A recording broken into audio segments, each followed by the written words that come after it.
Hola, Dios le bendiga cada uno. Qué bueno que ha podido venir. Bienvenido. Tal vez los que ya estuvieron aquí alguna vez, bienvenido una vez más. Y los que vienen por primera vez, muy bienvenidos. Gracias al Señor. Bueno, hoy quería compartir algo que es importante. Bueno, en la antigüedad, cuando uno decía que Jesucristo era su Señor, corría riesgo de muerte, porque en la época del Imperio Romano, el único Señor que se declaraba Señor y que no podía haber otro, era el César. Era el César, el emperador. Así que todos tenían que declarar que César es el Señor, que es el Señor. Porque el que no declaraba que César era el Señor, entonces eran los que estaban en contra del imperio. En contra del imperio, y eso se penaba con la muerte. Eran los rebeldes. Ahora,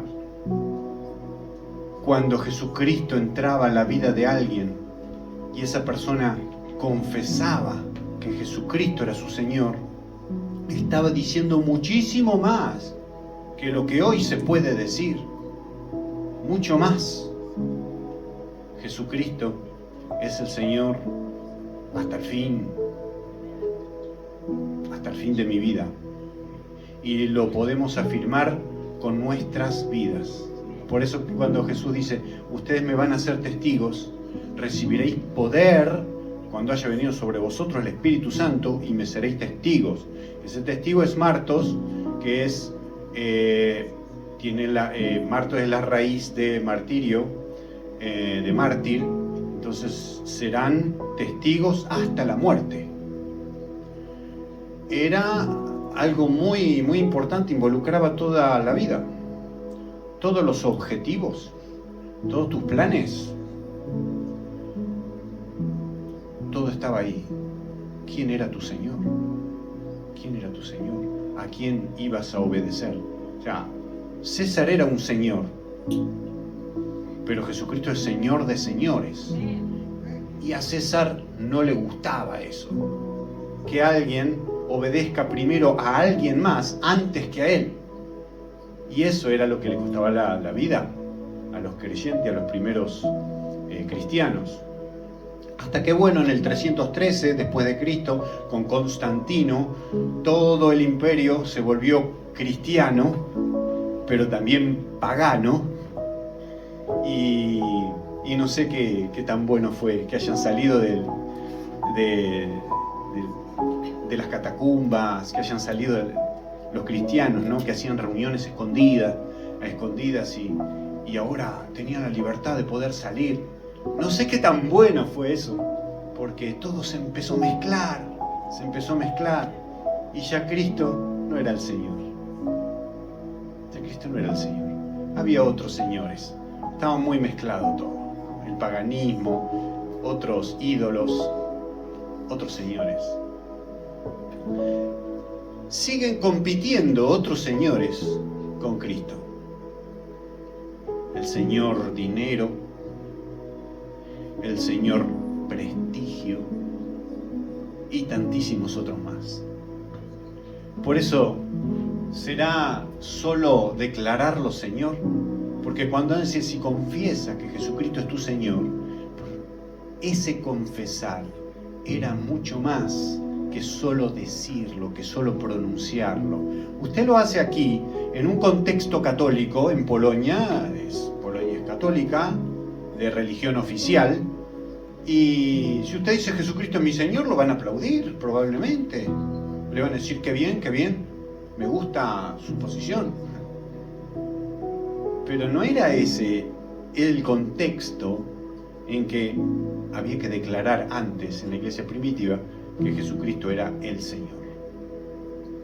Ni siquiera después de Constantino, cuando todo el imperio fue cristiano, ya todos podían decir Jesucristo es mi Señor, y lo tenían que decir porque era un imperio cristiano ahora.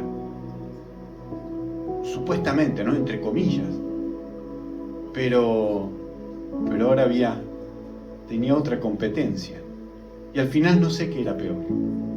Si cuando había que definirse tan bien, que cuando no importaba. Hoy día mucho no importa lo que digas. No corres el riesgo tu vida. Hay otros países que sí. Otros países que sí. Usted todavía no puede decir Jesucristo es mi Señor. Así que los cristianos siguen estando ocultos, ¿sí? Hay muchas personas, millones de personas en el mundo, millones de personas que no pueden declarar que Jesucristo es su Señor, que nosotros no tenemos idea de ese contexto. Pero sí lo que nosotros podemos hacer, porque cuando Cristo estaba en esta tierra, le podían llamar Señor, y de hecho muchos lo hacían. Pero ¿qué dice el Señor? Vamos a leer en San Lucas 6, 46, aquí me olvidé de poner el libro de la Biblia, el Evangelio de San Lucas 6, 46. ¿Por qué me llaman ustedes Señor, Señor, y no hacen lo que les mando hacer?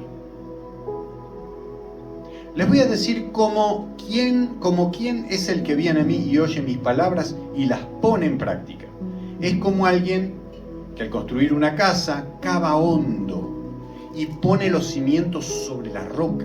En caso de una inundación, si el río golpea con ímpetu la casa, no logra sacudirla porque está sentada sobre la roca. Pero el que oye mis palabras y no las pone en práctica es como quien construye su casa sobre el suelo y no le pone cimientos. Si el río golpea con ímpetu la casa la derrumba y la deja completamente en ruinas. Bueno, ahí está la diferencia. Ahora podemos ver esto. En un contexto donde podemos decir que Jesucristo es nuestro Señor, todavía quedan actitudes. Todavía tiene que ser probado. Antes era probado con la muerte. No podían pronunciar Jesucristo que era su Señor.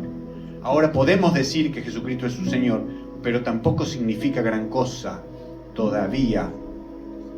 ¿Qué tiene que suceder? Vamos a ser probados. Vamos a ser probados, incluso como por fuego. Porque el oro se prueba por fuego para sacar lo bueno, para purificarlo. Y la Biblia dice, no solamente en Apocalipsis, también lo dice en Daniel, que va a venir un tiempo en todo el mundo muy difícil, extremadamente difícil de tribulación, como nunca hubo en la historia de la humanidad. ¿Y para qué es eso? En Daniel dice que es para probarnos. Muchos serán purificados, dice. Muchos serán purificados. Porque muchos van a vivir una vida muy liviana. Muy liviana. El Evangelio va a ser tan bien aceptado, ¿no? Hoy día a veces uno hasta tiene un poco de temor, ¿no? Cuando habla con la gente, porque es como... Es bastante parecido el Evangelio a otras religiones, la religión oficial, ¿no? Entonces uno trata de hablar a veces, bueno, no digo uno, digo en general nosotros, ¿no? Tratamos de hablar las cosas en las que coincidimos, ¿no? Para no chocar, ¿no? Y no es que tenemos que ir al choque, porque no está bien tampoco eso, no vamos a buscar la discordia, pero a veces nos preguntan, ¿y qué piensan de tal cosa? ¿Qué piensan de tal otra? Y ahí hay que ver, ¿sí? Bueno, es como nos ponemos firmes con lo que realmente creemos.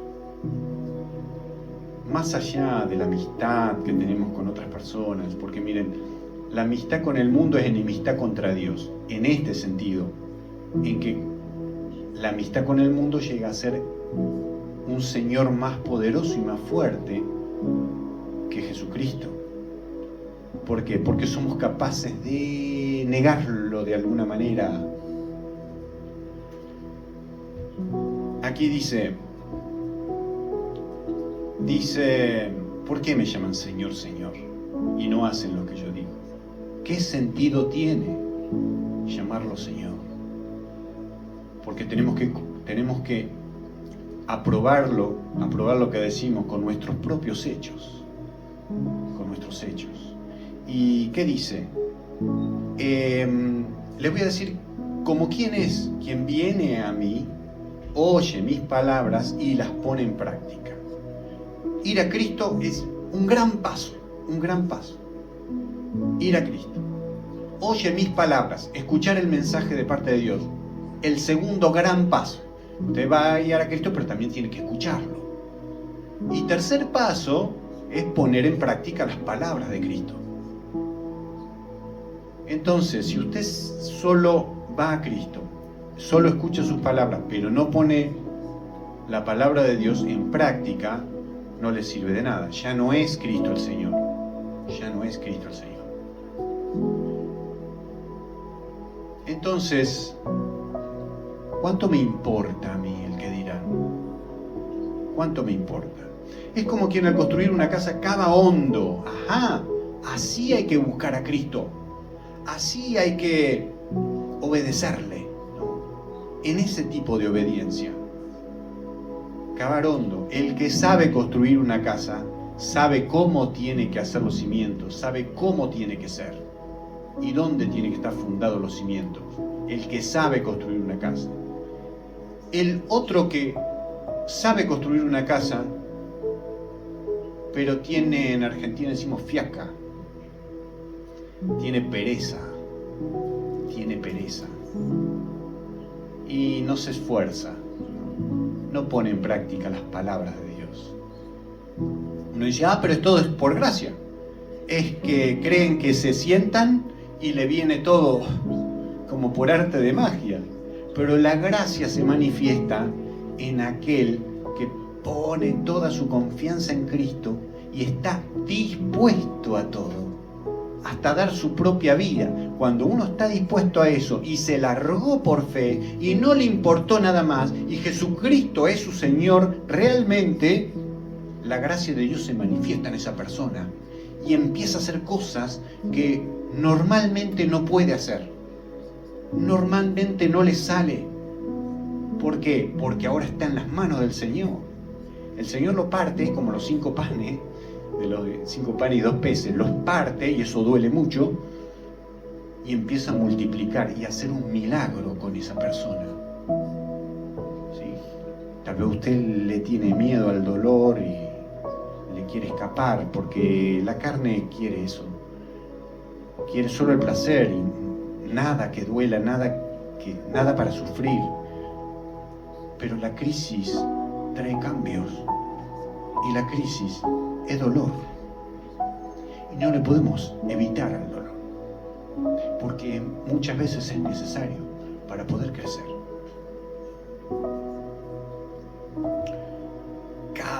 Cava hondo, pone los cimientos sobre la roca. ¿Quién es la roca? Cristo, ¿sí? Todo lo que hacemos está basado en la voluntad de Cristo. Entonces Él nos da la gracia para poder hacer algo que no podemos hacer por nosotros mismos, porque Él lo hace, ¿sí? Porque nosotros, primero que hicimos, cavamos hondo, profundizamos.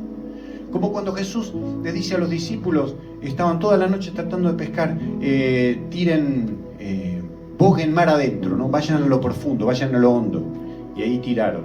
Pero es más que nada una señal, porque en cualquier lado Jesús podía hacer el milagro de la pesca, de pescar tantos peces. Pero Él quería mostrarles que quedarse en la orillita es lo más fácil, es lo más seguro. Si viene una tormenta, ya estoy en la orillita y me bajo del barco y ya estoy en tierra firme, ¿no? Pero el Señor nos quiere allá en el medio, atravesando las pruebas. Porque cuando nosotros estamos en medio, estamos en lo profundo, ahí tenemos la posibilidad de que Dios se glorifique en gran manera. ¿De acuerdo? ¿Lo saben a esto? Por eso es que el Evangelio para usted puede ser algo light, o algo no tan light, pero usted está y confía en el Señor. Pero hay otra cosa más, se puede cavar más. Usted tiene que llegar hasta la roca. Usted tiene que llegar a Cristo. ¿Y por qué dice cavar? Porque la roca no está en la superficie. Hay que cavar, hay que esforzarse.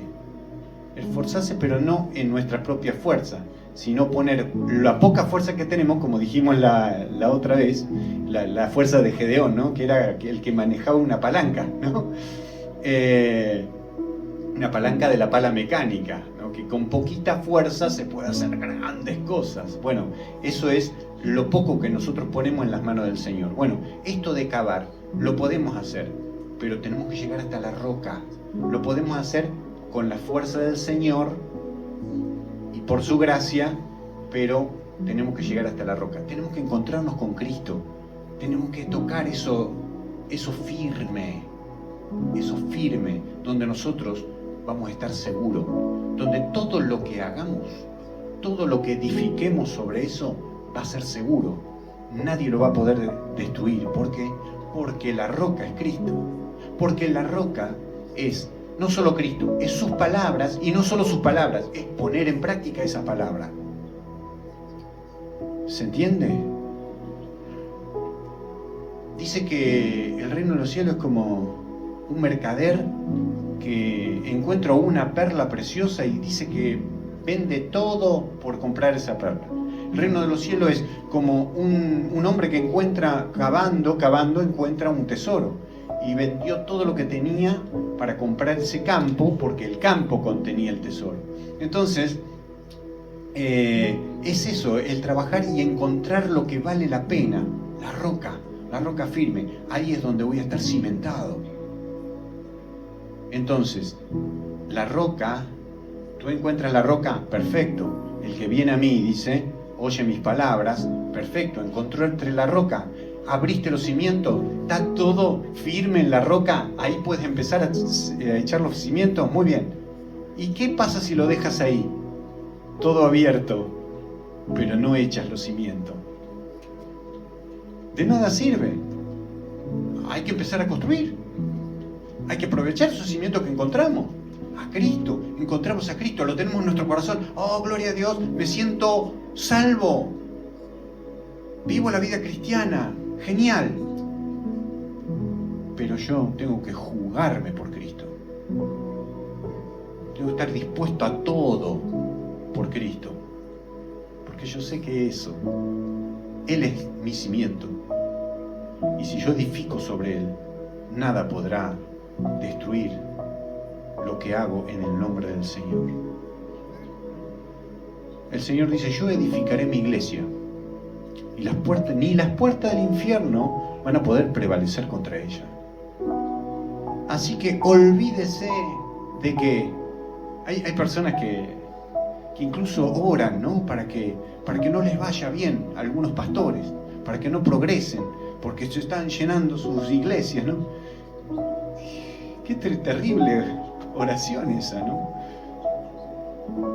Que el Señor nos ayude a poder entender que lo que es el reino de los cielos no importa con quién, no importa dónde, pero si es del Señor, que pueda avanzar, que pueda crecer, que pueda extenderse, porque es lo que nos importa a nosotros, porque es la iglesia de Cristo. Dice, yo edificaré mi iglesia. Entonces, por más que le oren en contra, por más que hagan lo que hagan, que quieran hacer divisiones, van a hacer una división, pero no es iglesia. Van a hacer una división, pero eso, el que siembra para la carne, de la carne cosechará corrupción. Lo importante es que Cristo edifique la iglesia, que Cristo te edifique a ti, que tú te edifiques en Cristo y que tú mismo estés edificado. Dice que somos como ladrillos en la casa, ¿no? del cuerpo de Cristo, ¿no? Donde estamos todos miembros del cuerpo de Cristo, pero somos parte de ese edificio. Y así es. pero ser parte del cuerpo de Cristo es estar cimentado en Él. Bien, cava hondo, pone los cimientos sobre la roca. Y entonces van a venir inundaciones, ríos, vientos, tormentas, huracanes, tornados, terremotos. Dice que esa casa no va a caer porque está fundada sobre la roca. Muy bien, está fundada sobre la roca. Dice, en caso de una inundación, si el río golpea con ímpetu la casa, no logra sacudirla porque está sentado sobre la roca. Pero el que oye mis palabras y no las pone en práctica es como quien construye su casa sobre el suelo y no le pone cimiento. Tal vez muchos piensan, voy a la iglesia a escuchar la palabra del Señor. Y está muy bien, pero no alcanza, no es suficiente. Ahora hay que ponerla en práctica. Ahora hay que jugarse por Cristo. No lo hace por ninguna persona. Esta iglesia la edificó el Señor. Hace 6 años nosotros no estábamos interesados. Nosotros estábamos trabajando con los polacos, evangelizábamos, tratando de abrir iglesias en Polonia de polacos, ayudando a varios pastores. Y el Señor nos llamó a esto. Dijimos, bueno, Señor, yo pensé, si Dios quiere que lo haga Él, yo voy a ser instrumento, solamente un instrumento en las manos de Él, pero que lo haga Él. Verdaderamente lo hizo el Señor, vimos todo, cómo Dios manejó los hilos. Y gracias a Dios por su iglesia, pero lo hizo el Señor. ¿Sí? No es que los pastores fundaron, no, la fundó el Señor. El Señor ya estaba trabajando, como estamos estudiando en mi experiencia con Dios, ¿no? El discipulado. Dios ya estaba trabajando los corazones, ¿sí? Por ejemplo, la que tenemos, Grecia, no sé si está acá con nosotros. Ah, sí, ahí está. Estaba orando por una iglesia cuando no existía ni siquiera en nuestra idea. Ella ya estaba orando, Señor, que haya una iglesia, envía a alguien para que levante una iglesia, que haya una iglesia en español, donde yo pueda escuchar en mi propio idioma. Entonces Dios ya estaba trabajando, ¿no?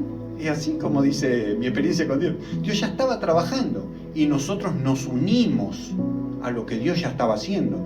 Dios ya estaba trabajando en usted. Nosotros nos unimos para hacer un canal, para hacer un puente, ¿sí? Y aquí estamos.